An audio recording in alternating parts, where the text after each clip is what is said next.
মৰমৰ ছাত্ৰ ছাত্ৰীসকল তোমালোক আটাইকে মোৰ চেনেলৰ আজিৰ ক্লাছলৈ স্বাগতম জনাইছো। আশা কৰো তোমালোকে ঘৰত সকলে ভালে কুশলে আছা আৰু ভালদৰে পঢ়া শুনা কৰি আছা। তো তোমালোকৰ ইয়াৰ আগৰ ক্লাছত আমি বিক্ৰিয়াৰ দুটা বিক্ৰিয়া পঢ়িছিলো। এটা হল সংযোজন বিক্ৰিয়া আৰু এটা হল বিযোজন বিক্ৰিয়া। সংযোজন বিক্ৰিয়াত কি হৈছিলে দুটা বা ততোধিক মূলৰ লগ লাগি বিক্ৰিয়ক লগ লাগি এটা বিক্ৰিয়াজাত পদাৰ্থ উৎপন্ন কৰিছিলে আৰু বিযোজন বিক্ৰিয়াত কি হৈছিলে এটা বিক্ৰিয়ক ভাঙি পেলাই দুটা বা তাতকৈ অধিক বিক্ৰিয়াজাত পদাৰ্থ উৎপন্ন হৈছিলে। আৰু আমি গম পাইছিলো যে সংযোজন বিক্ৰিয়াত সাধাৰণতে আমি বাহিৰৰ পৰা শক্তি প্ৰয়োগ কৰিব লাগে আৰু বিযোজন বিক্ৰিয়াত আমি সাধাৰণতে বাহিৰৰ পৰা শক্তি প্ৰয়োগ কৰিব লাগে। সংযোজন বিক্ৰিয়াত এনেকুৱাকৈ স্পেসিফিক নাছিলে, কিন্তু বিযোজন বিক্ৰিয়াত আমি হয়তো তাপ দিব লাগিব নাইবা বিদ্যুৎ শক্তি প্ৰয়োগ কৰিব লাগিব। আহা আজি আমি বাকি কেইটা বিক্ৰিয়াৰ বিষয়ে আলোচনা কৰো। তো 3 নম্বৰ বিক্ৰিয়াটো হল অপসাৰণ বা প্ৰতিস্থাপন বিক্ৰিয়া। অপসাৰণ বা প্ৰতিস্থাপন বিক্ৰিয়া। তো অপসাৰণ বা প্ৰতিস্থাপনত কি হ'ব এটা যৌগ থাকিব আৰু এটা মৌল থাকিব। তো যৌগ মানে কি তাত দুটা বা তিনিটা মৌলৰ লগ লাগি এটা যৌগ উৎপন্ন কৰে। যেনেকৈ NaCl সোডিয়াম ক্লোৰাইড, ইয়াতে এইটো এটা যৌগ হয়। এই যৌগটোত দুটা মৌল আছে কি সোডিয়াম আৰু ক্লোৰাইড। ওয়াটাৰ H2O ইয়াতেও দুটা মৌল আছে কি হাইড্ৰোজেন আৰু অক্সিজেন, কিন্তু অকল যদি সোডিয়াম বুলি কও সেইটো এটা মৌল হ'ব। তো এই অপসাৰণত কি হ'ব এটা মৌল থাকিব, সেই মৌলটোৱে বেলেগ এটা যৌগৰ দুটা মৌল যদি থাকে তাৰ পৰা এটা গুছাই সি নিজে সোমাই যাব আৰু এটা একাষৰীয়া কৰি দিব। উদাহৰণ স্বৰূপে তোমালোকে চোৱা Fe+CuSO4। Fe মানে কি আইৰন, আইৰন যোগ কপাৰ সালফেট, Cu মানে কপাৰ, SO4 মানে সালফেট। তো এই আইৰনটো চোৱা ই এটাই মৌল ই অকলে আছে। এই ব্ৰেকেটত মই কি দিছো অৱস্থা দিছো, এইটো সলিড এইটো একুয়াস এইটো সলিড। তো ইয়াতে চোৱা এইটো Fe এটা মৌল ই অকলে আছে আৰু এইটো এটা যৌগ, কাৰণ ইয়াত কি আছে কপাৰ আছে, সালফাৰ আছে আৰু অক্সিজেন আছে। আৰু সাধাৰণতে SO4 কি হয় এটা মূলক হিচাপে থাকে। এই SO4 টো সদায় লগ লাগি থাকে, হি এনেকে নহয় S টো অকলে যায় O টো অকলে যায়। সাধাৰণতে যেতিয়া বিক্ৰিয়া ঘটে ভাঙে যোগ হয় SO4 টো এটা মূলক হিচাপে থাকে। তো তোমালোকে যদি মূলক হিচাপে ধৰা ইয়াতে কপাৰটো অকলে আছে আৰু SO4 এটা মূলক, এই দুটা লগ লাগি কি হৈছে CuSO4 যৌগটো উৎপন্ন হৈছে। যেতিয়া CuSO4 ৰ লগত আমি আইৰন যোগ কৰিম তেতিয়া কি হ'ব এই আইৰনে এই কপাৰটো ৰিমুভ কৰিব, কপাৰটো গুছাই পেলাই SO4 ৰ লগত নিজে সোমাই যাব। সো FeSO4 হৈ গল। তো আইৰনটোৱে কি কৰিছে এই কপাৰটো ৰিমুভ কৰিছে, অপসাৰণ কৰিছে। অপসাৰণ কৰি কপাৰৰ ঠাইত নিজে সোমাই গৈছে। তো ফাইনালি বিক্ৰিয়াজাত পদাৰ্থ কি উৎপন্ন হৈছে FeSO4 আৰু যিটো কপাৰ আছিলে সি আইৰনে এই কপাৰটো গুছাই পেলাই অকলশৰীয়া কৰি দিছে। তো তোমালোকে অপসাৰণত সদায় চাবা যে এটা মৌল থাকিব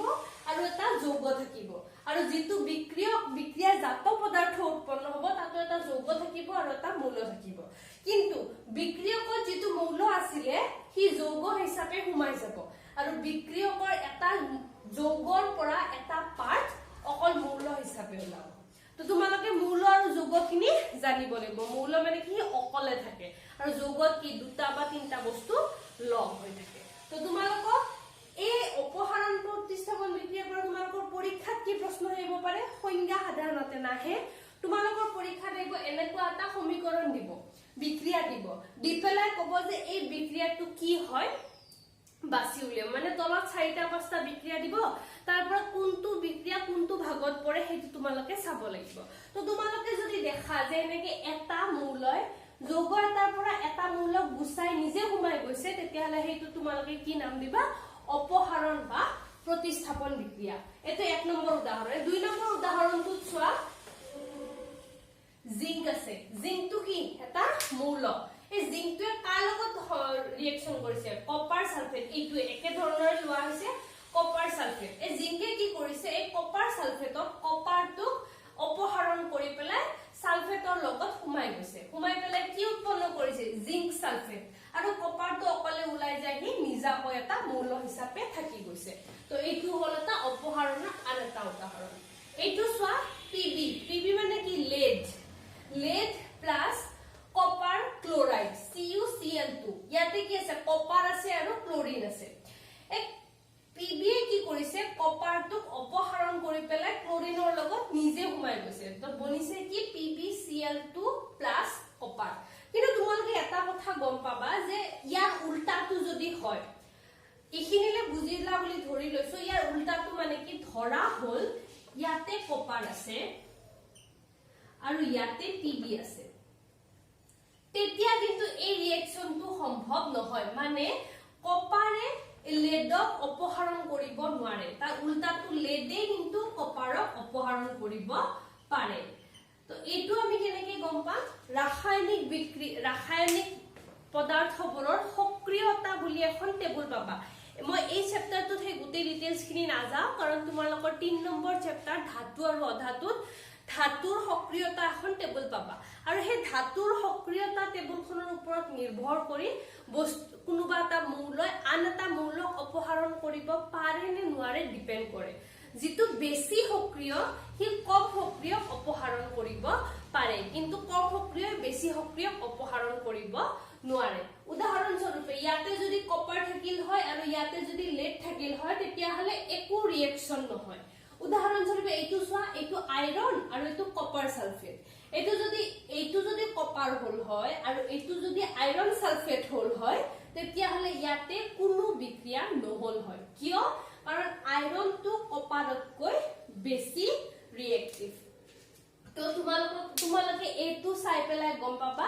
যে আইৰনটো কপাৰতকৈ বেছি ৰিঅ্যাক্টিভ জেডেনটো কপাৰতকৈ আৰু পিবিটো কপাৰতকৈ বেছি ৰিঅ্যাক্টিভ ঠিক আছে এটা ৰিঅ্যাক্টিভিটি টেবুলটো এইটো চেপ্টাৰত নালাগে গতিকে আমি পিছত পঢ়িম তো আশা কৰো তোমালোকে অপসাৰণ বা প্ৰতিস্থাপন বিক্ৰিয়াটো বুজি পাইছা তথাপি মই সংজ্ঞাটো এবাৰ মাতি দিছো যেতিয়া এটা মৌলয় ইয়াতে কোনটো হৈছে Fe2 আন এটা মৌলক কপাৰক তাৰ যৌগ এটাৰ পৰা এই কপাৰটো কোনটো CuSO4 যৌগৰ পৰা অপসাৰিত কৰে তেতিয়া এটা অপহৰণ বা প্ৰতিস্থাপন বিক্ৰিয়া ঘটে বুজি পালা এটা অপহৰণৰে আৰু এক স্টেপ আগবাঢ়ি গলে আমি কি পাম ডি অপহৰণ নাম দুটাৰ পৰা কি পাৰ্থক্য বুজিছা এইটোত অকল এবাৰ অপহৰণ হৈছে এইটোত কি হ'ব ডি অপহৰণ মানে কি হ'ব দুবাৰ হ'ব ইয়াতে কি হ'ব ইয়াতে যেনেকৈ অকল এটা মৌল আছিলে ডি অপহৰণত তোমালোকৰ কি হ'ব দুটা যৌগ থাকিব হে যৌগ দুটাৰ কি হ'ব এটা পাৰ্ট এক্সচেঞ্জ হৈ যাব উদাহৰণ স্বৰূপে চোৱা এটো কি হয় সোডিয়াম সালফেট এনে মানে সোডিয়াম আৰু SO4 তোমালোকে পায়ে আহিছা সালফেট এটো হৈ গল সোডিয়াম সালফেট যোগ এটো কি হয় Ba barium Cl chlorine sodium sulphate যোগ বেৰিয়াম ক্লোৰাইড ইয়াতে কি হ'ব এই সোডিয়ামটো SO4 ৰ পৰা এৰাই যায় Cl ৰ লগত সোমাই যাব আৰু এই Ba টো Cl ৰ পৰা সোমাই এনে সোমাই যাব মানে কি হল সোডিয়ামে বেৰিয়ামক অপহৰণ কৰিলে আৰু বেৰিয়ামে সোডিয়ামক অপহৰণ কৰিছে মানে দুইটাক অপহৰণ কৰিছে তো দুটা অপহৰণ যেতিয়া হ'ব তেতিয়া তোমালোকৰ বিক্ৰিয়াটো কি হ'ব ডি অপহৰণ তো তোমালোকক কেতিয়াবা এনেকে উদাহৰণ দি পেলাই ক'ব এইটো কি বিচাৰি উলিয়া তো তোমালোকে চাবা যে মৌল আৰু যৌগ যদি থাকে তেতিয়া হলে এইটো হৈ যাব অপহৰণ কিন্তু দুইটাই যদি যৌগ থাকে আৰু নিজৰ স্থান সলনি কৰিছে তেতিয়া কি হৈ যাব ডি অপহৰণ এটো সোৱা Na2SO4 BaCl2 এটা কি হৈ গৈছে সোৱা এই Na2 টোৰ ঠাইত Ba2 সোমাই গৈছে বনিছে কি BaSO4 আৰু BaCl2 টোৰ ঠাইত কি হৈছে NaCl তা মইতো সন্তুলিত কৰি ৰাখিছো ইয়াতে দুই দিলে বাকিখিনি মিলি যায় এটো সোৱা NaCl সোডিয়াম ক্লোৰাইড যোগ AgNO3 সিলভাৰ নাইট্ৰেট Ag আছিল silver NO3 nitrate sodium chloride যোগ সিলভাৰ নাইট্ৰেট যদি হয় তেতিয়া কি হ'ব Ag2 NO3 ৰ পৰা ওলাই গৈ Cl ৰ লগত লগ লাগিছে AgCl যোগ Na2 Cl ৰ পৰা এৰ খাই আহি NO3 ৰ লগত লগ লাগিছে গতিকে কি বনিছে NaNO3 তিন নম্বৰটো সোৱা PbNO3(2) lead nitrate Pb মানে lead NO3 মানে nitrate তো lead nitrate যোগ এটো কি হয় পটাশিয়াম আয়োডাইড K মানে potassium হয় না নাই potassium iodide এক মিনিট potassium iodide তো lead nitrate যোগ potassium iodide ইয়াতে potassium এটা বেলেগ মৌল iodine এটা বেলেগ মৌল তো Pb টোৱে নাইট্ৰেটৰ পৰা এৰ খাই আহি কাৰ লগত সোমাই যাব আইৰণৰ লগত আৰু NO3 টোৱে Pb সৰি potassium টোৱে আইৰণৰ পৰা এৰ খাই যায় কাৰ লগত লগ লাগি যাব NO3 লগত তো বনিব কি PbI2 KNO3 তো তোমালোকে I hope অপহৰণ আৰু ডি অপহৰণ বিক্ৰিয়া কি বুজি পালা মই আৰু এবাৰ ৰিভাইজ কৰি দিছো অপহৰণ মানে কি হ'ব এটা মৌল থাকিব আৰু এটা যৌগ থাকিব এই মৌলটোৱে এই যৌগটোৰ যিকোনো এটা মৌল গুছাই পেলাই নিজে সোমাই যাব আৰু যেটো মৌল গুছি ওলাই আহিলে কি এতিয়া অকল মৌল হিচাপে থাকি যাব P plus CuSO4 FeSO4 plus Cu কিন্তু ডি অপহৰণত কি হ'ব দুটা যৌগ থাকিব হে দুটা যৌগ মানে কি তাত এটা নহয় বহুত কেটা মৌল লগ লাগি থাকে তো দুটা যৌগ থাকিব হে যৌগৰ ইয়াৰ পৰা এটা মৌল এইটো যৌগত সোমাব আৰু ইয়াৰ পৰা এটা যৌগ মৌল এইটো যৌগত সোমাব হেতু হ'ব ডি অপহৰণ বিক্ৰিয়া তো ডি অপহৰণ বিক্ৰিয়াৰ সংজ্ঞাটো কি হ'ব ডি অপহৰণ বিক্ৰিয়াত দুটা বিক্ৰিয়কৰ দুটা বেলেগ বেলেগ পৰমাণু বা পৰমাণুৰ থুপ সো এইটো এটা পৰমাণু হৈছে এইটো এটা পৰমাণু হৈছে কিন্তু SO4 ত কি হৈছে এটা পৰমাণুৰ থুপ হৈছে NO3 কি হৈছে এটা পৰমাণুৰ থুপ হৈছে তো কেতিয়াবা পৰমাণু হ'ব পাৰে কেতিয়াবা পৰমাণুৰ থুপো হ'ব পাৰে তো দুটা বেলেগ বেলেগ পৰমাণু বা পৰমাণুৰ থুপ পৰস্পৰ স্থান বিনিময় ঘটে ইহতে নিজৰ স্থান পৰস্পৰ বিনিময় কৰিছে নে নাই সোডিয়ামৰ যেটো ঠাই আছিল হেতু সিলভাৰে লৈ ললে আৰু সিলভাৰৰ যেটো ঠাই আছিল হেতু সোডিয়ামে লৈ ললে AgCl + NaNO3 মাত্ৰ তোমালোকে এটা কথা ভাবিবা যে ইয়াতে যে যেটো যোজ্যতা আছে হেতু একে না থাকে বস্তু মানে তাৰ লগৰ বস্তুটোৰ যোজ্যতা হিচাপত মিলি যায় যোজ্যতা তোমালোকে ক্লাস 9 ত শিকি আহিছা ইয়াতে সব Pb লগত NO3 কেটা আছিল দুটা আছিল কিন্তু ইয়াতে কি হৈ গল K লগত NO3 এটাই হৈ গল ইয়াতে K লগত আয়োডিন কেটা আছিল এটা আছিল কিন্তু Pb লগত গৈ আয়োডিন কেটা হৈ গল দুটা তো এইটো এই আয়োডিন দুই আহিল যে কিয় কাৰণ Pb ৰ যোজ্যতা দুই তো যোজ্যতাৰ কাৰণে তোমালোকে ক্লাস 9 ৰ চেপ্টাৰ 3 টো আৰু এবাৰ ৰিভাইজ কৰি লবা যদি কোনোবাই পাহৰি গৈছা তো এতিয়া লাগে আমি চাৰিটা বিক্ৰিয়া পঢ়িলো সংযোজন বিয়োজন অপহৰণ আৰু ডি অপহৰণ তাৰ পিছত আৰু এটাই বাকি আছে হেতু হল জাৰণ আৰু বিজাৰণ তোমালোকে এখিনি স্ক্ৰিনশ্বট মাৰি লোৱা বহুত ধুনিয়াকৈ লিখি ৰাখিবা ইয়াৰ পিছত আমি জাৰণ আৰু বিজাৰণ আলোচনা কৰিম এইবাৰ সা নেক্সট বিক্ৰিয়াটো হল জাৰণ আৰু বিজাৰণ বিক্ৰিয়া ইয়াক আসলতে দুটা ধৰণৰ নহয় এটা ধৰণৰ বুলিও ধৰিব পাৰা দুটা ধৰণৰ বুলিও ধৰিব পাৰা কিয় মই বুজাই আছো জাৰণ বুলি কেতিয়া কব যেতিয়া বিক্ৰিয়ক মানে বিক্ৰিয়াৰ আগত যিকেটা আছিল তাৰ পৰা অক্সিজেনটো যোগ হৈছে অক্সিজেন লাভ কৰে মানে বিক্ৰিয়কত অক্সিজেন বিক্ৰিয়াৰ আগত বস্তুটোত অক্সিজেন যৌগ হিচাপে সোমাই নাছিলে বিক্ৰিয়াৰ পিছত মৌলটোত অক্সিজেন সোমাই অক্সিজেন যুক্ত যৌগ এটা প্ৰস্তুত কৰিছে মানে বিক্ৰিয়কত অক্সিজেন যোগ হৈছে বা হাইড্ৰোজেন আছিল হাইড্ৰোজেনটো উলাই গৈছে তেতিয়া আমি তাক কি কম জাৰণ তো জাৰণ মানে তোমালোকে এনেকে শৰ্ট ফৰ্মত মনত ৰাখিব পাৰা জাৰণ মানে অক্সিজেন প্লাস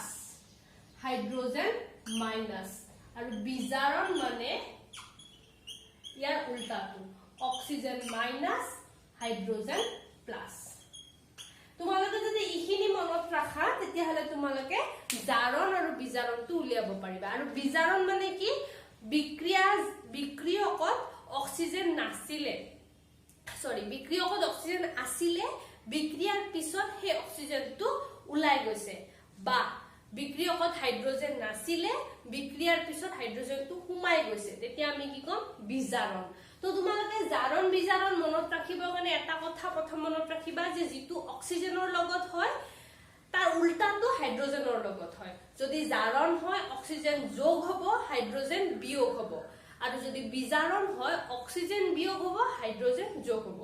এক নম্বৰ কথা অক্সিজেন আৰু হাইড্ৰোজেনটো উল্টা পাল্টা হেনেকে মনত ৰাখিবা এটা জাৰণ আৰু বিজাৰণটো কেনেকে মনত ৰাখিবা সব বি মানে বিয়োগ বুলি ধৰি লব পাৰা তো তোমালোকে যদি অক্সিজেনটো মেইন হিচাপে ধৰা এটা তো গম পালাই যে যেটো অক্সিজেনৰ লগত হয় হেতু হাইড্ৰোজেনৰ লগত তাৰ উল্টাটো হয় এটা অক্সিজেনটো যদি মেইন বুলি তোমালোকে ধৰা তেতিয়া হলে কি হ'ব বি মানে বিয়োগ কৰা গতিকে বিজাৰণত অক্সিজেনটো বিয়োগ কৰিব আৰু জাৰণত কি কৰিব অক্সিজেনটো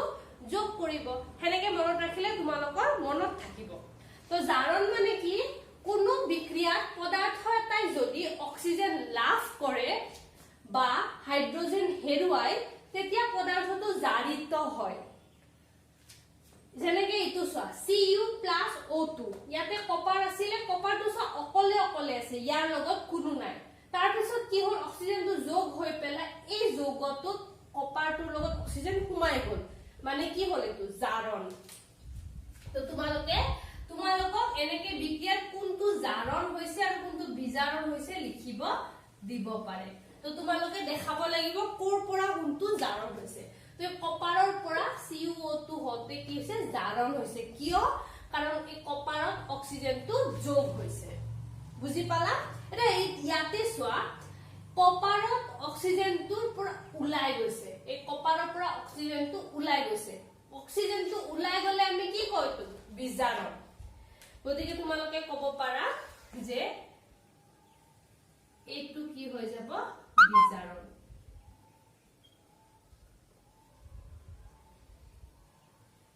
বুজি পালা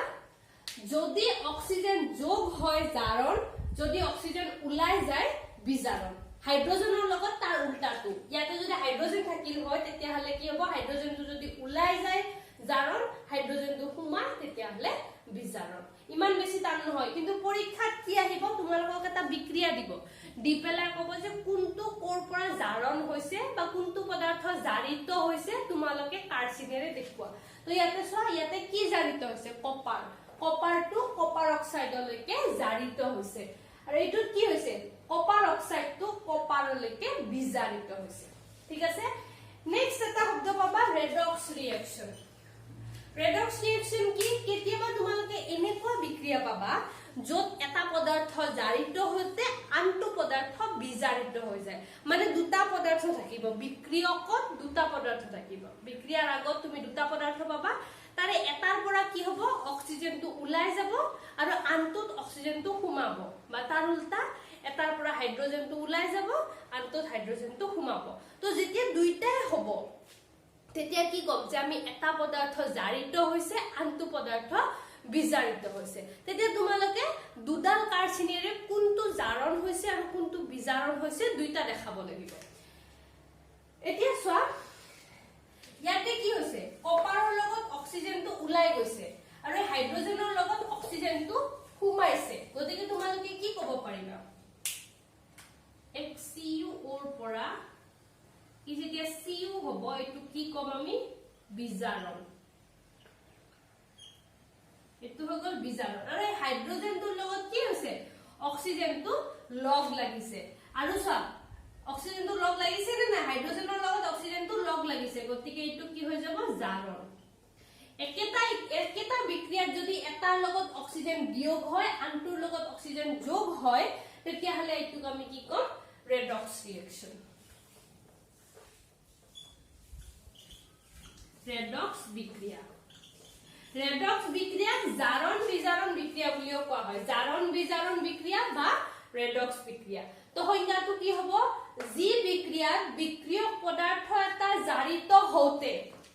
কপাৰটো হাইড্ৰোজেনটো জাৰিত হওতে আনটো বিজাৰিত হয় এটো জাৰিত হওতে এটো কি হৈছে বিজাৰিত হয় তেনে বিক্ৰিয়াক জাৰণ বিজাৰণ বিক্ৰিয়া বা ৰেডক্স বিক্ৰিয়া বুলি কোৱা হয় এটো বুজি পালা এইটো সোৱা এই জিংক অক্সাইড প্লাস কাৰ্বন কি হৈ গৈছে জিংক প্লাস কাৰ্বন মনোঅক্সাইড তো জিংক অক্সাইডটো কি হলেকে বদলি গৈছে জিংক অক্সাইডটো যেতিয়া জিংকলৈকে বদলিছে তেতিয়া কি হৈছে ইয়াৰ পৰা অক্সিজেনটো ওলাই গৈছে অক্সিজেন যদি ওলাই যায় আমি কি কয় তো বিজাৰণ সৰি ৰেডে লিখি দিও এইটো কি হৈ যাব বিজাৰণ আৰু সোয়া এই কাৰ্বনটোৰ লগত অক্সিজেনটো লগ হৈছে তো এটো কি হৈ যাব জাৰণ তো তোমালোকক এনেকে ৰেডক্স ৰিএকচন এটা দিব ৰেডক্স বিক্ৰিয়া এটা দিব আৰু তাৰ কোনখিনি জাৰণ কোনখিনি বিজাৰণ হেখিনি উলাব দিব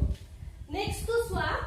MnO2 ম্যাঙ্গানিজ অক্সাইড যোগ HCl হাইড্ৰোক্লোৰিক এসিড ইয়াতে কি হৈছে সোয়া ম্যাঙ্গানিজ অক্সাইডৰ পৰা অক্সিজেনটো উলাই গৈছে MnCl2 হৈছে মানে কি হ'ব অক্সিজেন যদি উলাই যায় আমি হেতু কি কও বিজাৰণ বুলি কও তেনেহলে A2 হৈ গল আমাৰ বিজাৰণ HCl তো ইয়াতে তোমালোকে এটা কথা চাব পাৰা A2 HCl ৰ পৰা দুটা বস্তু হৈছে H2 ভাগ হৈ অক্সিজেনৰ লগত হৈছে আৰু Cl2 গৈ ডাইৰেক্ট ক্লোৰিন হৈছে গতিকে তোমালোকে ইয়াৰ পৰা দুডাল কাৰ্বন দিও বনাব পাৰা তো এইটো সোয়া এই H2 কি হৈছে ইয়াৰ পৰা ইয়াত অক্সিজেন নাছিলে HCl ইয়াতে অক্সিজেন নাই কিন্তু বিক্ৰিয়াটো কি হৈছে ইয়াৰ পৰা গৈ ইয়াত অক্সিজেন সোমাইছে যদি অক্সিজেন সোমাই এইটো কি হৈ যাব জাৰণ এইটো হৈ গল জাৰণ কিন্তু এতে HCl ৰ পৰা যেতিয়া ক্লোৰিন হৈছে তোমালোকে কি ক'ব পাৰা এইটো মই এনেকে মাজেদি টানি দিছো যাতে তোমালোকে বুজি পোৱা ইয়াতে সোয়া এই Cl2 ৰ পৰা হাইড্ৰোজেনটো উলাই গৈছে যদি কৰবাৰ পৰা হাইড্ৰোজেন উলাই যায় আমি কি ক'ব পাৰো এইটো জাৰণ একে এটা দুটা বস্তু হৈছে কাৰণে দুটা লিখছো তো ইয়াতে ইয়াৰ পৰা এইটো হতে এইটো বিজাৰণ হৈছে এইটো জাৰণ আৰু এইটো জাৰণ তো তোমালোকক এই জাৰণ বিজাৰণৰ কোৱেশ্চন পৰীক্ষাত আহে তো তোমালোকক এতিয়ালৈকে যিখিনি পঢ়ালো তাৰ পৰা মেইন কোৱেশ্চন কি আহিব সমতুল কৰাটো আহিবই খাতা 3 বা 4 নম্বৰৰ সমীকৰণ সমতুল কৰা আহিবই গতিকে যিমান সোয়া এতিয়ালৈকে আমি বহুত কেটা বিক্ৰিয়া পঢ়িলো কিন্তু সকলো বিক্ৰিয়া মই সমতুল কৰি দেখুৱা নাই এইখিনি কাম তোমালোকৰ হোমৱৰ্ক মই বুজাইছো কিন্তু সমীকৰণবোৰ সমতুল কৰিবা প্ৰতিটো সমীকৰণ যেতিয়া মই কিবা এটা বস্তু লিখু তাৰ লগত এটা বিক্ৰিয়া দিও তোমালোকে চেষ্টা কৰিবা যে বিক্ৰিয়াটো সমতুল কেনেকৈ কৰিবা সমীকৰণটো সমতুল কেনেকৈ কৰিবা আৰু মই অতি দুখেৰে হৈতে ক'ব বিচাৰিছো যে তোমালোকৰ বহুতে এতিয়া হোমৱৰ্ক দি আছা আৰু মই কৈছো তোমালোকক সমীকৰণ সমতুল কৰা হোমৱৰ্ক দিছিলো প্ৰথম ক্লাছত এতিয়া বহুতে Cu + O2 CuO ইয়াৰ তলত সমীকৰণ সমতুলত এনেকে লিখিছা কপাৰ যোগ অক্সিজেন ড্যাশ দিছা দি পেলাই কপাৰ অক্সিজেন লিখিছা হেতু সমীকৰণ সমতুল কৰা নহয় সমীকৰণ সমতুল কৰা মানে কি এইফালে যিমানটা আছে এইফালেও সিমানটাই মই এইটো কৰি দেখাই আছো কপাৰ কেটা আছে এটা ইয়াতে এটা আছে একো প্ৰবলেম নাই অক্সিজেন দুটা আছে ইয়াতে অক্সিজেন দুটা আছে গতিকে মই কি কৰিব লাগিব ইয়াতে 2 এটা মই দি দিব লাগিব ইয়াতে মই 2 দি দিয়াৰ লগে লগে কপাৰ কেটা হৈ গল দুটা গতিকে মই ইয়াতো এটা 2 দিব লাগিব এই যে 1 2 বহাইছো এইটো কয় সমীকৰণ সমতুল কৰা তোমালোকৰ এই চিনবোৰৰ তলত শব্দৰে বিক্ৰিয়াটো লিখা সমীকৰণ সমতুল কৰা বুলি নকয় তোমালোকে ভিডিওটো সম্পূৰ্ণকে চাবা তেতিয়াহে ধৰিব পাৰিবা আৰু তোমালোকৰটো বহুতখিনি লাভ হৈছে ন যে তোমালোকে যদি কিবা এটা বস্তু এবাৰত বুজা নাই তোমালোকে ভিডিওটো পজ কৰা অলপ বেক কৰা বস্তুখিনি আকৌ এবাৰ শুনা একে বস্তু যদি দুবাৰ তিনিবাৰ শুনিবা তেতিয়া তোমালোকৰ আইডিয়া হ'ব কিন্তু তোমালোক মেইনলি মই 9 আৰু 8 ৰ ষ্টুডেন্টৰ পৰা একো প্ৰবলেম পোৱা নাই সিহঁতে ভালকে পঢ়িও আছে কিবা নোৱাৰিলে সুধিছো বাট তোমালোকৰ 10 ৰ ৰেসপন্স মই সঁচাকে বহুত বেয়া পাইছো 10 ৰ ক্লাস একদমে ভালকে পঢ়া নাই তোমালোকে আৰু হোমৱৰ্ক এটা বা দুটা ষ্টুডেন্টেহে হোমৱৰ্ক দেখাইছা তো প্লিজ ভালকে পঢ়া-শুনা কৰিবা কাৰণ মেইনলি তোমালোকেহে বেছি ইম্পৰ্টেন্স দিব লাগিছিলে 8 আৰু 9 তো এবাৰ বোৰ্ড নিদিয়ে মেট্ৰিক নিদিয়ে কিন্তু তোমালোক 10 তোমালোকে মেট্ৰিক দিবা তো তোমালোকৰ হে বেছি ইম্পৰ্টেন্ট ভালকে পঢ়াটো আৰু নাভাবিবা যে এইবাৰ মেট্ৰিক নহল কাৰণে অহাবাৰো নহব কৰোনা যাব হল আৰু 1.5 বছৰ থাকিলে অহাবাৰ তোমালোকে মেট্ৰিক দিবাই গতিকে এতিয়াৰ পৰা পালা নামাৰিবা যিখিনি পঢ়াইছো পঢ়া আৰু এনেকা নহয় ন যে মানে মই পঢ়াওতে কষ্ট হোৱা নাই কষ্ট কৰিয়ে পঢ়াই আছো তোমালোকক তো এই কষ্টখিনিৰ মূল্যটো দিয়া তো সমতুল সমীকৰণ সমতুল কৰা মানে 2 1 বহুৱা শব্দ লিখা নহয় বাৰে বাৰে কৈছো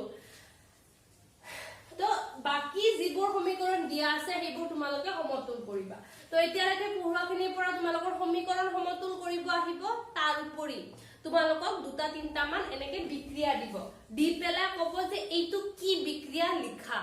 তো ধৰি লোৱা এইটো দেখিলে তোমালোকে ইয়াতে দুটা আছে আৰু ইয়াতে এটা আছে তো এইটো কি হয় এটা এইটো এটা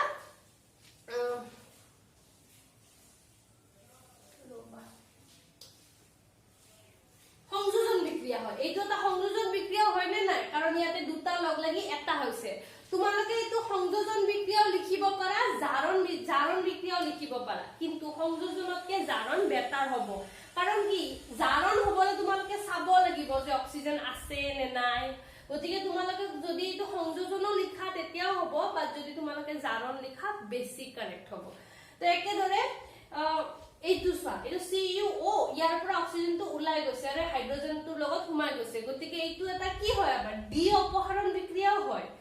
তো জাৰণ বিজাৰণ কেতিয়াবা তোমালোকৰ সংযোজন হ'ব পাৰে বিযোজন হ'ব পাৰে অপহৰণ ডি অপহৰণ যিকোনো হ'ব পাৰে কিন্তু তোমালোকে যদি কিবা বিক্ৰিয়াত অক্সিজেন আৰু হাইড্ৰোজেন দেখা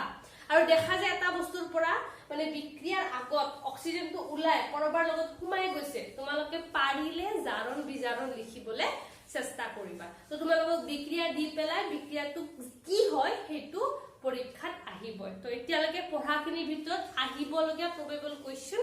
এইখিনি তোমালোকে এইখিনি স্ক্ৰিনশ্বট মাৰি লোৱা ইয়াৰ পিছত আৰু দুটা টপিক পঢ়ালে চেপ্টাৰটো শেষ হ'ব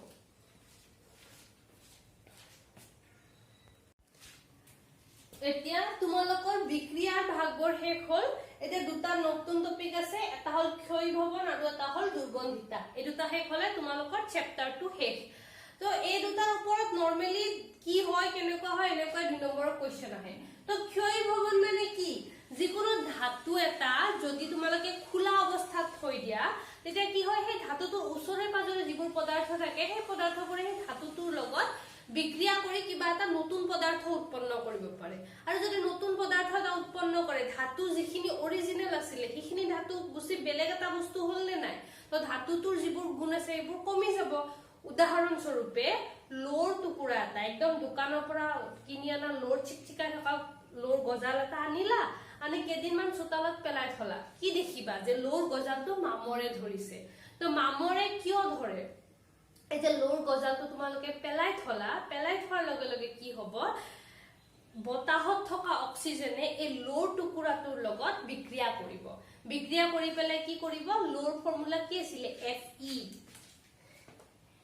Fe আছিল নে নাই লো আছিল Fe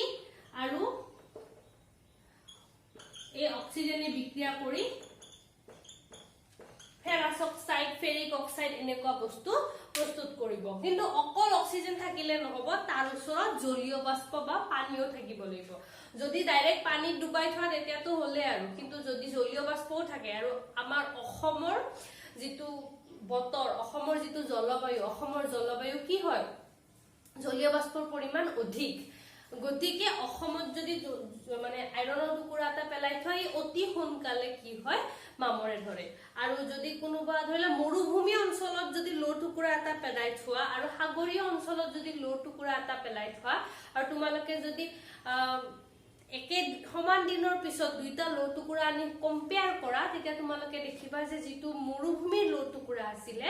হেতু বহুত কমকৈ মামৰে ধৰিছে কম্পেয়াৰ টু সাগৰৰ পাৰৰ টুকুৰাটোতকে কিয় কাৰণ সাগৰৰ পাৰত কি হয়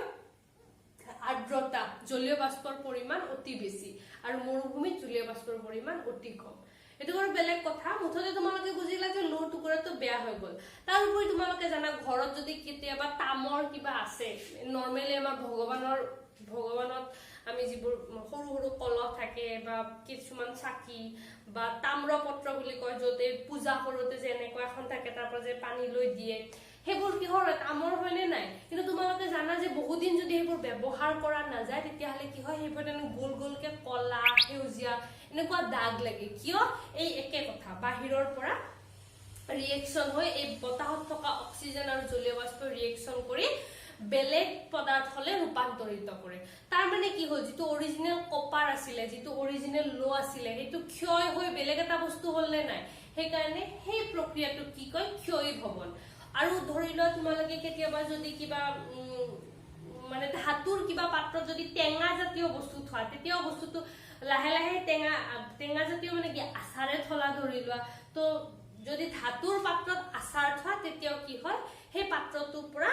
পাত্ৰটো বেয়া হয় আচাৰখিনিও বেয়া হৈ যায় কিয় কাৰণ আচাৰ টেঙা মানে এচিড তো এই এচিডে কি কৰে ধাতুৰ পাত্ৰবোৰ বেয়া কৰি পেলায় তো এই ধাতুৰ পাত্ৰ বেয়া হয় মানে ধাতু যেতিয়া বেয়া হৈ যাব ধাতুৱে বেলেগ বস্তু বেয়া হোৱা মানে কি সেই বস্তুটো নাথাকে তাৰ মানে কি হি বেলেগ এটা বস্তুলৈ ৰূপান্তৰিত হৈ গল তো এই বেলেগ এটা বস্তুলৈ ৰূপান্তৰিত হোৱা প্ৰক্ৰিয়াটোকে আমি কি কওঁ ক্ষয় ভৱন তো ধাতু এটা তাৰ চৌপাশৰ বিভিন্ন পদাৰ্থবোৰ যেনে জলীয় বাষ্প এচিড আদি দ্বাৰা আক্ৰান্ত হৈ ইয়াৰ ক্ষয় ঘটে এই প্ৰক্ৰিয়াটোক ক্ষয় ভৱন বোলে যেনে লোক মামৰে ধৰা কপাৰ আৰু সিলভাৰ মানে ৰূপৰো যদি তোমালোকে সদায় গলত ৰূপৰ চেইন এডাল পিন্ধি আছা সেইডাল ইমান জলদি বেয়া নহয় কিয় কাৰণ সেইডাল এনি টাইম ঘহা লাৰা সাৰা গৈ থাকে তো যিটো ধৰি লোৱা বিক্ৰিয়া হৈ কিবা উৎপন্ন হৈছিলে হেতু গুছি যায় কিন্তু তোমালোকে গম নোপোৱা যে সেই লোৰ পৰিমাণটো কমি কমি গৈ আছে ৰূপৰ চেইন এডাল যদি তোমালোকে 10-20 বছৰ কন্টিনিউ পিন্ধিয়ে থাকা তাৰ পিছত যদি তোমালোকে ওজন লোৱা গম পাবা যে তাৰ কিছু ওজন কমি গ'ল কিন্তু ক'ত গ'ল বিক্ৰিয়া হৈ পেলে বেলেগ পদাৰ্থ উৎপন্ন হ'ল তাৰপিছত আমি হাতেৰে লাৰিলো সেই গুৰি হিচাপে ওলাই গ'ল বা ধৰি লোৱা কাহৰ কাহি এখন কাহটো যদিও ধাতু নহয় সংকৰ ধাতু ন বেলেগ বেলেগ ধাতুৰ মিশ্ৰণ গতিকে ধাতু বুলি ধৰিব পাৰা তা কাহৰ কাহি এখন কেদিনমান ব্যৱহাৰ নকৰাকৈ থৈ দিলে কি হয় কলা কলা দাগ লাগে আকৌ আমি বহুত কিবাৰে ধুব লাগে ঘহিব লাগে বা সদায় ব্যৱহাৰ কৰি থকা কাহৰ কাহিখন একদম জিলিকি থাকে কিন্তু যিখন কাহৰ কাহি আমি থৈ দিও সেইখন বেয়া হৈ যায় এলুমিনিয়ামৰে হক তো যিমান ধাতুৰ বস্তু আছে আমি যদি এনে পেলাই থৈ দিও সেইবোৰ বেয়া হৈ যায় তো এই প্ৰক্ৰিয়াটোকে কি কয় ক্ষয় ভৱন কপাৰ আৰু সিলভাৰ আদিৰ ওপৰত কলা সেউজীয়া চামনি বা দাগ পৰে এটো হৈ গল ক্ষয় ভৱন তো ক্ষয় ভৱনৰ প্ৰভাৱ কম কৰিবলৈ আমি বিভিন্ন ব্যৱস্থা হাতত লওঁ যেনে লোৰ সামগ্ৰীৰ ওপৰত ৰং কৰো যে সাইকেল হওক গাড়ী হওক এইবোৰটো লোৰে বনোৱা ন কিছু অংশ প্লাষ্টিক বাট মেইন হাসাটো লোৰে হয় তো এই গাড়ীবোৰ যে ৰং কৰে দেখিবলৈ ধুনীয়া হয় হেতু বেলেগ কথা কিন্তু ৰং কৰাৰ মেইন পাৰপাসটো কি এই ধাতুটো যাতে ডাইৰেক্ট বতাহৰ সংস্পৰ্শত বায়ুৰ সংস্পৰ্শলৈ নাহে ধৰ এইটো লোৰ টুকুৰা তাৰ ওপৰত মই এনেকে কালাৰ দি দিলো তো কালাৰটো কি কৰিলে তা প্ৰলেপ দি দিলে নে নাই তো এই প্ৰলেপটোৱে কি কৰিব এই লোৰ টুকুৰাটোক এই ডাইৰেক্ট বাহিৰৰ বতাহৰ সংস্পৰ্শৰ পৰা বচাই ৰাখে গতিকে ৰং দিলে কি হ'ব এই লোৰ টুকুৰাটো ক্ষয় নহয় বা যিকোনো ঘৰত যদি কিবা লোৰ কোনোবা গ্ৰিল গেটবোৰত আমি ৰং টাইমে কিয় ৰং কৰি থাকো যাতে সেই গ্ৰিলখন সেই গেটখন বেয়া হৈ নাযায় তোমালোকে দেখিবা বহুত বছৰ যদি গ্ৰিল এখন গেট এখন ৰং নিদিয়াকে থাকা যায় তেতিয়ালে কি হয় লাহে লাহে মামৰে ধৰিব ধৰে তাৰছত আমি কি কৰো আকৌ সিৰিজ পেপাৰেৰে সেই মামৰবোৰ গুছাই সেই গ্ৰিলখন বা গেটখনত আকৌ ৰং দিও সেইটোৱে কাৰণ আমি বস্তুবোৰ ৰং দি ৰাখো বা যদি তোমালোকে চোৱা কেতিয়াবা কিছুমান বিল্ডিঙৰ আধা বান্ধা হৈছে ওপৰত ছাদত এনেকে লো ওলাই আছে হেবোৰ ৰং নিদিয়া হেবোৰ কি হয় এনেকে মামৰে ধৰা লো কত নেদেখা যে একদম চিকচিকা থকা লো ৰড ওলাই আছে কোনো বিল্ডিঙৰ পৰা যিমানে বিল্ডিং নহক এই বিল্ডিঙৰ ওপৰত যদি লো ওলাই আছে খাটাং তাত কি হ'ব মামৰ ধৰিছে এদিন দুদিন পেলাই থলে ধুনীয়া চিকচিকা গজাল এটা ৰঙা হৈ যায় তো এই ক্ষয় ভৱনৰ পৰা বচাবলৈ আমি কি কৰিব পাৰো ৰং দিব পাৰো তাৰ উপৰি আমি জিংকৰ প্ৰলেপ দিব পাৰো আৰু গেলভেনাইজেশ্যন কৰিব পাৰো গেলভেনাইজেশ্যন কি হয় বিদ্যুৎ শক্তিৰ দ্বাৰা এটা প্ৰলেপ দিয়া হয় ৰাসায়নিক বিক্ৰিয়াৰ দ্বাৰা হেতু আমি থাৰ্ড চেপ্টাৰত পঢ়িম গতিকে এতিয়া আৰু গেলভেনাইজেশ্যনটো একদম ডিপ ডেপথত নুবুজাও তাৰ পিছত আছে দুৰ্গন্ধিতা বা ৰেনেচিডিটি এটো কি হয় তেল বা চৰ্বিযুক্ত খাদ্য জাৰিত হৈ দুৰ্গন্ধ ওলায় তেল আৰু চৰ্বিযুক্ত খাদ্য জাৰিত মানে কি তাৰ লগত অক্সিজেন যোগ হ'ব এই ক্ষয় ভৱনতো কি হয় সবতে অক্সিজেনে যোগ হয় বতাহত থকা অক্সিজেন যোগ হয় তো তেল আৰু চৰ্বিযুক্ত খাদ্য অক্সিজেন যোগ হৈ পেলাই কি হয় বস্তুটো বেয়া হৈ যায় বেলেগ পদাৰ্থলৈ ৰূপান্তৰিত হয় তোমালোকে চাব পাৰা বহু দিন যদি ধৰিলা চিৰা ভাজিয়ে থৈ দিছা বহুত দিন পিছত তোমালোকে চিৰাখিনি উলিয়াই যদি খাব বিচাৰ ভেকেটা গোন্ধ আহে বা ধৰিলা ভুজিয়াই আছিলে বহুত দিন হৈ গল আৰু দেখিবা যে সেই ভুজিয়াটোৰ গোন্ধটো বদলি গৈছে এইবোৰ কি তেলত ভাজা বস্তু বা চৰ্বিযুক্ত বস্তু এইবোৰ কি হয় তেল বা চৰ্বিযুক্ত বস্তু যেতিয়া বহু দিনলৈ থৈ দিয়া যায় কি হয় বতাহৰ সংস্পৰ্শত আহি জাৰিত হয় জাৰিত মানে কি অক্সিজেন যোগ হয় জাৰিত হৈ হেতু দুৰ্গন্ধ হয় তো এটোৰ পৰা গুছাবলৈ আমি কি কৰো কিছুমান এন্টি অক্সিডেন্ট ওকে জাৰণ মানে অক্সিডেশন আৰু বিজাৰণ মানে ৰিডাকশন অক্সিডেশন মানে কি হল জাৰণ গতিকে এন্টি অক্সিডেন্ট মানে কি হ'ব যিয়ে জাৰণ হবলে নিদিয়ে প্ৰতিজাৰক বুলি কয় অসমীয়াত হ'ব প্ৰতিজাৰক কিছুমান প্ৰতিজাৰক পদাৰ্থ থাকে তো এই চৰ্বি জাতীয় তেল জাতীয় বস্তুবোৰৰ লগত কি কৰে কিছুমান এই প্ৰতিজাৰক যোগ কৰি দিয়ে যদি ধৰিলে এনেকুৱা হয় ন তোমালোকে জানা যে বস্তু এটা পেকেটৰ ভিতৰত থাকিলে বহুত দিন ভালে থাকে কিয় তাৰ ভিতৰত কিছুমান প্ৰতিজাৰক বস্তু লগাই দিয়া হয় তো এই প্ৰতিজাৰকে কি কৰে বস্তুটো বেয়া নোহোৱাকে মানে কি দুৰ্গন্ধ নোহোৱাকে দুৰ্গন্ধ কিহৰ কাৰণে হয় জাৰিত নোহোৱাকে ৰাখে তাৰ উপৰি যদি আমি বায়ুৰুদ্ধ পাত্ৰত ৰাখো উদাহৰণ স্বৰূপে এই যে চিপছৰ পেকেট হওক বা কি ক ভুজিয়াৰ পেকেট হওক এইবোৰৰ ভিতৰত যদিও বায়ু থাকে সেইবোৰ কি হয় নাইট্ৰজেন ভৰাই দিয়া হয় বা নৰ্মেল আমাৰ বতাহৰ বায়ু নহয় অলপমান বেলেগ গ্যাস যত মানে অক্সিজেন কম আছে হেনেকুৱা গ্যাস সেই পেকেটবোৰৰ ভিতৰত ভৰাই পেলাই সিল কৰি দিয়ে সিল কৰিলে কি হ'ব তাৰ ভিতৰ বস্তু বাহিৰলৈ নাযায় আৰু যদি এনেকা কৰিব পাৰি যে সেই পেকেটটোৰ ভিতৰত একদম একো বায়ু নাই আৰু গোটেই বায়ু উলিয়াই দিয়ে তেতিয়া কি হ'ব জাৰণ হ'বলেতো অক্সিজেন লাগিব অক্সিজেনে নাই তো জাৰণো নহয় গতিকে সেই বস্তুবোৰ ভালে থাকে তো বস্তু ভালে ৰাখিবৰ কাৰণে আমি কি কৰিব লাগিব যে সেই বস্তুটোৰ লগত অক্সিজেন যাতে সংস্পৰ্শলৈ নাহে হেতু কৰিলে হ'ল যেনেকৈ ওপৰত কি কৰিছিলো কালাৰ দি দিছিলো সংস্পৰ্শলৈ আহা নাই ইয়াতে কি কৰিছো অক্সিজেন আহিলেও যাতে বিক্ৰিয়া কৰিব নোৱাৰে সেইকাৰণে কি কৰিছো প্ৰতিজাৰক এটা মিক্স কৰি দিছো প্ৰতিজাৰক কি হয় তোমালোকক ইয়াতে নালাগে কিছুমান ৰাসায়নিক পদাৰ্থ হ'ব যিয়ে মানে এই তেল আৰু চৰ্বিযুক্ত খাদ্যৰ লগত অক্সিজেনটো লগ হ'ব নিদিয়ে তাৰ উপৰি কি কৰিব পাৰো আমি বায়ুৰুদ্ধ কৰিব পাৰো বায়ুৰুদ্ধ হলে বায়ু যদি নাই অক্সিজেন নকৰ পৰা আহিব তো বায়ুৰুদ্ধ পাত্ৰত ৰাখিলে খাদ্য বস্তু তোমালোকে চাব পাৰা একে বস্তু চিৰা ভাজি পেলে খোলাকে থৈছা চিৰা ভাজি একদম টাইট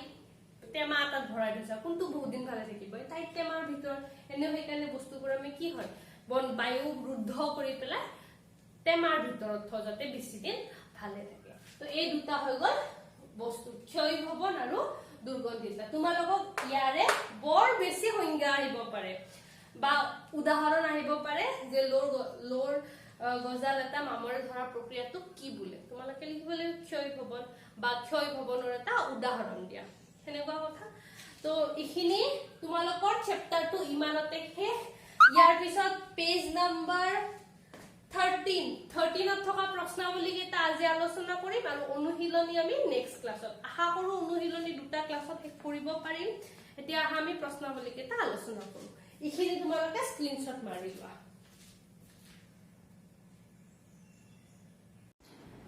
এতিয়া চোৱা তোমালোকৰ পেজ নাম্বাৰ 13 প্ৰশ্নাৱলী তিনটা প্ৰশ্ন আছে এক নম্বৰ প্ৰশ্নটো হ'ল লোৰ গজাল এটা ডুবাই ৰাখিলে কপাৰ সালফেট দ্ৰৱ এটাৰ ৰঙৰ পৰিৱৰ্তন ঘটে কিয়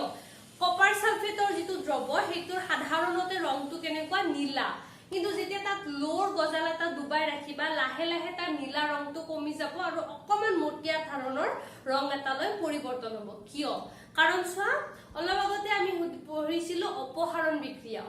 বিক্ৰিয়া কি হয় এটা মৌলয় এটা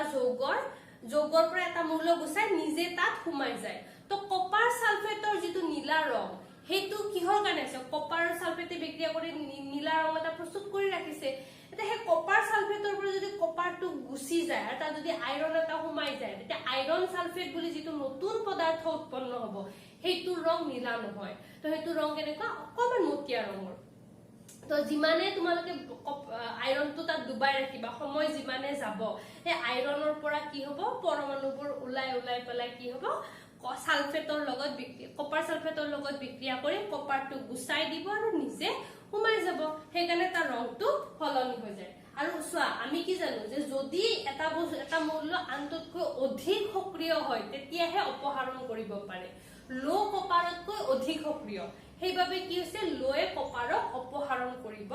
পাৰিছে তো লো কপাৰতকৈ অধিক সক্ৰিয় মৌল গতিকে লোয়ে কপাৰ সালফেটৰ পৰা কপাৰক অপসাৰিত কৰি ফেৰাছ সালফেটলৈ ৰূপান্তৰিত হয় যাৰ বাবে কপাৰ সালফেটৰ ৰঙৰ পৰিৱৰ্তন ঘটে এই প্ৰক্ৰিয়াটোত হোৱা ৰাসায়নিক বিক্ৰিয়াটো হল Fe + CuSO4 FeSO4 + Cu ঠিক আছে এক নম্বৰ প্ৰশ্নটো হৈ গল দুই নম্বৰ প্ৰশ্নটো কি কৈছে কাৰ্যকলাপ 1.1 ত দিয়া বিক্ৰিয়াটোৰ বাহিৰে আন এটা দ্বি অপসাৰণ বিক্ৰিয়াৰ উদাহৰণ দিয়া তো তোমালোকে page number 1.10 page number 11 page number 11 ত এটা কাৰ্যকলাপ দিছে ইয়াতে কি কৈছে এটা পৰীক্ষানলী 3 ml মান সোডিয়াম সালফেটৰ দ্ৰৱ লোৱা আন এটা পৰীক্ষানলীত 3 ml মান বেৰিয়াম ক্লোৰাইডৰ দ্ৰৱ লোৱা মানে সোডিয়াম ক্লোৰাইড আৰু বেৰিয়াম ক্লোৰাইডৰ দ্ৰৱৰ কি কৰিছে বিক্ৰিয়া ঘটাইছে তো সোডিয়াম ক্লোৰাইড আৰু বেৰিয়াম ক্লোৰাইডৰ বিক্ৰিয়া ঘটি পেলাই কি হ'ব সোডিয়ামৰ ক্লোৰিন খিনি গুচি যাব আৰু বেৰিয়ামৰ সোডিয়ামৰ পৰা সালফেট খিনি উলাই যাব এইটো মই যে তোমালোকক অলপ আগতে যেতিয়া দ্বি অপসাৰণ বিক্ৰিয়া বুজাইছিলো তেতিয়া তাত প্ৰথম বিক্ৰিয়াটো মই দি দিছিলো তো ইয়াতে মই জাস্ট এইটো দেখাই দিছো ওচৰলৈ আনি Okay, so ইয়াতে কি হৈছে সোডিয়াম সালফেট আছে সোডিয়াম সালফেট আৰু বেৰিয়াম ক্লোৰাইড এই সোডিয়াম সালফেটৰ সোডিয়ামে কি কৰিব ক্লোৰিনৰ লগত লগ লাগিব তো NaCl হৈ গল আৰু এই বেৰিয়ামৰ পৰা ক্লোৰিনটো ওলাই গৈ বেৰিয়ামে কিহৰ লগত বিক্ৰিয়া কৰিব লগ লাগিব সালফেটৰ লগত তো এইটো হৈ গল বেৰিয়াম সালফেট আৰু এইটো হৈ গল সোডিয়াম ক্লোৰাইড তোমালোকক কাৰ্যকলাপ 1.10 ত এটো বিক্ৰিয়া দিয়া আছে এতিয়া এই বিক্ৰিয়াটো হলনি মানে তোমালোকক আন এটা দ্বি অপসাৰণৰ বিক্ৰিয়া লিখিব দিছে তো বিক্ৰিয়াটো কোনটো হ'ব তোমালোকে যিকোনো বিক্ৰিয়া লিখিব পাৰা মই ইয়াতে এটা উদাহৰণ দিছো সোডিয়াম ক্লোৰাইড যোগ সিলভাৰ নাইট্ৰেট কি প্ৰডিউস কৰিছে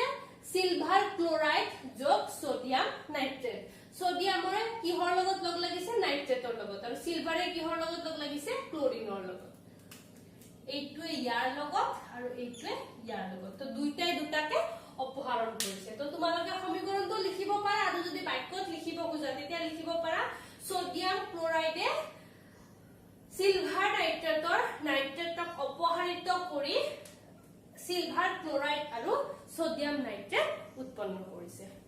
তাৰ পিছত 3 নম্বৰটো কি কৈছে তলৰ বিক্ৰিয়া কেইটাৰ জাৰিত আৰু বিজাৰিত হোৱা পদাৰ্থসমূহ বাছি উলিওৱা তাৰ আগতে তোমালোকক মই আকৌ এবাৰ মনত পেলাই দিও জাৰিত মানে কি হ'ব অক্সিজেন যোগ হ'ব আৰু বিজাৰিত মানে অক্সিজেন ওলাই যাব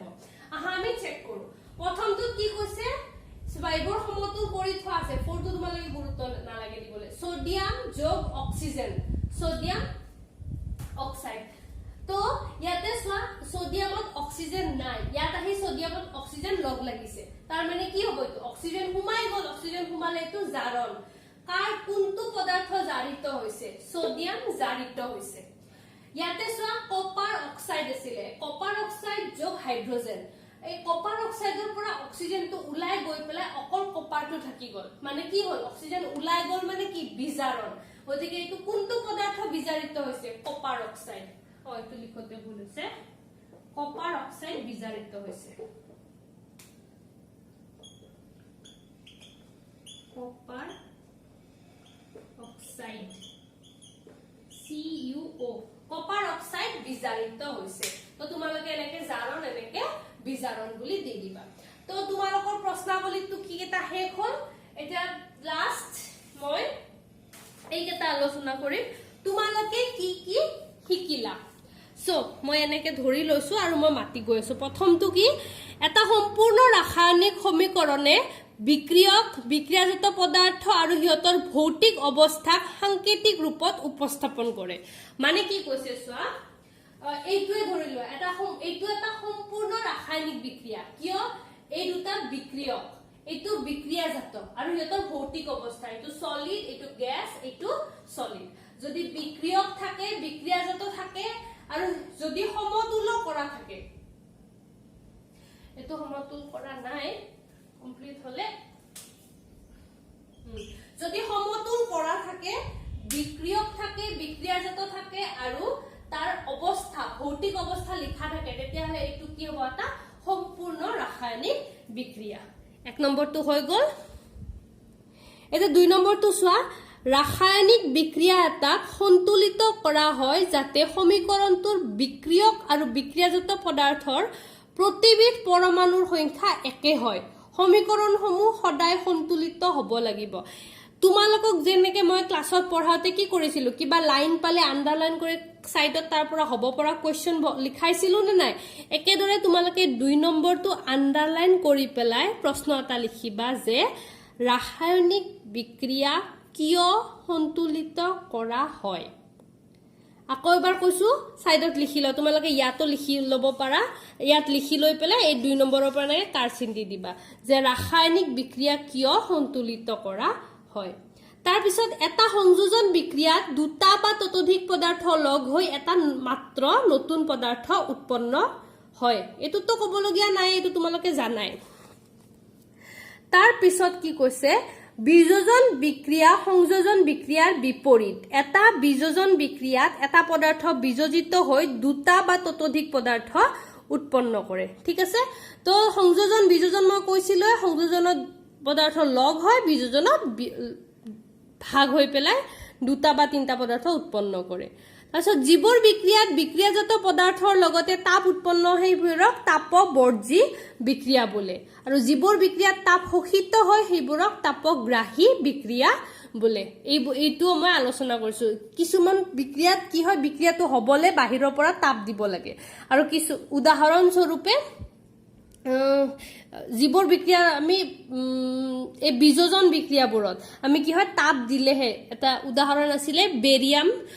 ক্লোৰাইড তো কি কৰিছিল আমি ৰ'দৰ পোহৰত সূৰ্যৰ পোহৰত থৈ দিছিল বেৰিয়াম সিলভাৰ ক্লোৰাইড আছিল সাগে ৰবা 1 মিনিট মই চাই দিছো দে সিলভাৰ ব্ৰোমাইড আছিল এটো পেজ নম্বৰ 10 পেজ নম্বৰ 10 ৰ একদম ওপৰত কি আছিল তোমালোকৰ এটো সিলভাৰ ব্ৰোমাইড আছিল সিলভাৰ ব্ৰোমাইড সূৰ্যৰ পোহৰত দিওতে কি হৈছিল সিলভাৰ আৰু ব্ৰোমিন ভাগ হৈ গৈছিল তো এটো কি হৈছে সূৰ্যৰ পোহৰ মানে কি বাহিৰৰ পৰা তাপ দিছে গতিকে এটো কোনটো বিক্ৰিয়া হ'ব তাপগ্ৰাহী বিক্ৰিয়া আনহাতে যেতিয়া আমি কিবা এটা বস্তু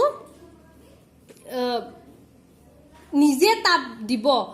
তাপ উৎপন্ন কৰিব হেতু কি হ'ব তাপবৰ্জী বিক্ৰিয়া যেনেকে শ্বসন আমাৰ দেহত যেতিয়া আমাৰ খাদ্য বস্তুবোৰ ভাঙি শক্তি উৎপন্ন হয় হেতুক আমি কি কও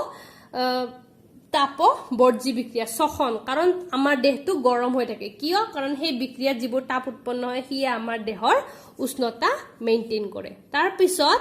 যেতিয়া এটা মৌলয় ইতুক মাতি আছো দে যেতিয়া এটা মৌলয় আন এটা মৌলক তাৰ যৌগ এটাৰ পৰা অপসাৰিত কৰে তেতিয়া এটা অপহৰণ বা প্ৰতিস্থাপন বিক্ৰিয়া ঘটে এটো তো আজি আলোচনা কৰিছো এটা মৌল তো তোমালোকৰ এইটো এটা অপহৰণ বিক্ৰিয়া এইটো এটা মৌল এইটো এটা যৌগ এই মৌলটোৱে এই যৌগটোৰ পৰা এটা মৌল গুছাই যদি দিয়ে তেতিয়া হলে তাক কি কয় অপহৰণ বা প্ৰতিস্থাপন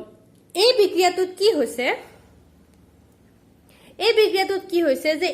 এইটোৱে ইয়াতে প্ৰতিস্থাপিত হৈছে FeSO4 ত Fe2 প্ৰতিস্থাপিত হৈছে আৰু কপাৰটো কি হৈছে অপহাৰিত হৈছে সেইকাৰণে ইয়াকে দুইটা নাম কয় অপহৰণ মানে কপাৰটো অপহাৰিত হৈছে আৰু Fe2 ইয়াতে প্ৰতিস্থাপিত হৈছে সেই কাৰণে অপহৰণ বা প্ৰতিস্থাপন বিক্ৰিয়া বুলি কোৱা হয় তাৰ পিছত দ্বি অপহৰণ বিক্ৰিয়াত দুটা বিক্ৰিয়াৰ বেলেগ বেলেগ পৰমাণু বা পৰমাণুৰ থুপৰ পৰস্পৰৰ লগত স্থান বিনিময় ঘটে এটো দ্বি অপহৰণৰ উদাহৰণ চোৱা এটা স্থান বিনিময় ঘটিছে নে নাই গতিকে দুটাক অপহৰণ কৰিছে সেইকাৰণে এটো দ্বি অপহৰণ বিক্ৰিয়া বুলি কোৱা হয় তাৰ পিছত আছে অধক্ষেপণ বিক্ৰিয়াত অদ্ৰব্য লৱণ উৎপন্ন হয় তো অধক্ষেপণ বিক্ৰিয়াত অদ্ৰব্য লৱণ উৎপন্ন হয় এই লৱণৰ কথাটো নেক্সট চেপ্টাৰত তোমালোকে ভালকে পাবা যেতিয়া এটা এসিড আৰু এটা ক্ষাৰ লগ হয় তেতিয়া হলে কি হয় লৱণ উৎপন্ন হয় তো এই কথাখিনি এই লাইনটো এতিয়াৰ কাৰণে এনেকে মনত ৰাখা নেক্সট চেপ্টাৰত কমপ্লিটলি ক্লিয়াৰ হৈ যাব তাৰ পিছত কিছুমান বিক্ৰিয়াত পদাৰ্থই অক্সিজেন বা হাইড্ৰোজেন লাভ কৰে বা হেৰুৱায় জাৰণত পদাৰ্থই অক্সিজেন লাভ কৰে বা হাইড্ৰোজেন হেৰুৱায় বিজাৰণত অক্সিজেন হেৰুৱায় আৰু হাইড্ৰোজেন লাভ কৰে তো জাৰণ আৰু বিজাৰণটো মই তোমালোকক সাইডত লিখিয়ে দিছিলো অক্সিজেন কি কৰিছিলা প্লাস হাইড্ৰোজেন মাইনাস একেদৰে বিজাৰণত অক্সিজেন মাইনাস হাইড্ৰোজেন প্লাস তোমালোকে এই চেপ্টাৰত থুলমুলকে এইখিনিয়ে পঢ়িলা এটা অনুশীলনী আমি ইয়াৰ নেক্সট ক্লাছত আলোচনা কৰিম আশা কৰো মই যিখিনি পঢ়াইছো আৰু বোৰ্ডত যিখিনি লিখাই দিছো হে গুটেইখিনি তোমালোকে বহিত প্ৰপাৰ নোটস বনাই লবা আৰু যিমান বোৰ সমীকৰণ পোৱা সাবা সকলো সমীকৰণ যাতে তোমালোকে সন্তুলিত কৰা কাৰণ মই তোমালোকক সন্তুলনৰ কাৰণে 4টা নে 5টা হে হোমৱৰ্ক দিছিলো কিন্তু তোমালোকৰ এতিয়া এনেকুৱা এটা মেন্টালিটি হ'ব লাগিব যে মই সমীকৰণ এটা দেখিছো মানে এটো মই সন্তুলিত কৰিমে তো আজিৰ ক্লাছটো ইমানতে এৰিছো আশা কৰো তোমালোক সকলোৱে ভালদৰে পঢ়িবা কাৰণ তোমালোক 10 আহাবাৰ মেট্ৰিক দিবা তোমালোকৰ ওপৰত বহুত আশা আছে তো এইখিনি কৈয়ে আজিৰ ক্লাছটো ইমানতে এৰিছো থ্যাংক ইউ